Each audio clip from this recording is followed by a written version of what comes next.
Here we got a 1955 Belair.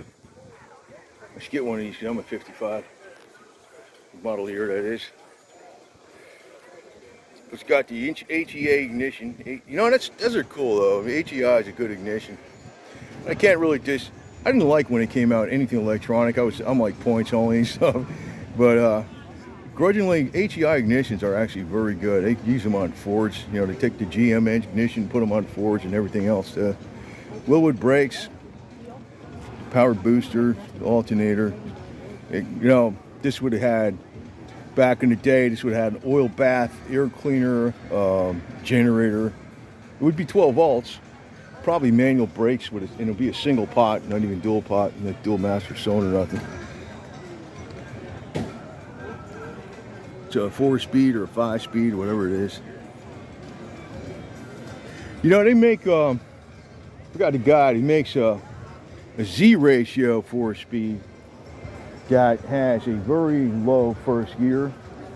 So you can run like 308 rear end in it. And in other words, it's like a wide ratio, Z ratio, M22. There's a guy that rebuilds them like that. I don't think they came from the factory like that. But that solves your problem if you want to have a 4-speed, just like the original. And you can have, you know, it can pull off the line really good because it's got a low first gear, really, and yet it'll cruise on a highway. Because these motors got a really wide torque curve. You don't need 5 speeds if you have a wide torque curve. Even my Harley, like that old freaking Sportster, I got 4 speeds in it. I like it better than the 5-speed Sportster a lot of times. It's like I don't have to shift as much. Maybe because it's a 1200, it's got a wide torque curve. But I don't know, works fine for me. I got it geared for highway, but it still takes off good on a straightaway. I mean, if you stand still.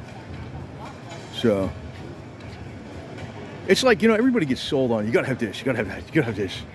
You know, even like fuel injection. I mean, I don't know. You definitely don't need it in a bike.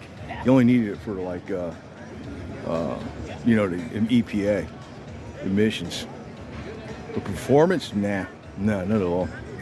I mean, you could change a $2.50 jet on a freaking carburetor versus doing all this tuning stuff with all this electronic junk. Way more money.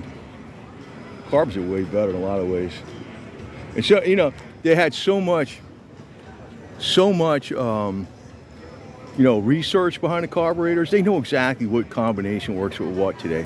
You can't really mess up. You know, if you get these kind of heads, these kind of valves, these kind of pistons, or this kind of compression ratio, with this exhaust and these headers and all this kind of garbage and this air cleaner, and use this, it's like they know exactly what combinations work. They've been tested 8 million times. I mean, I don't know, carbs are really good in my opinion.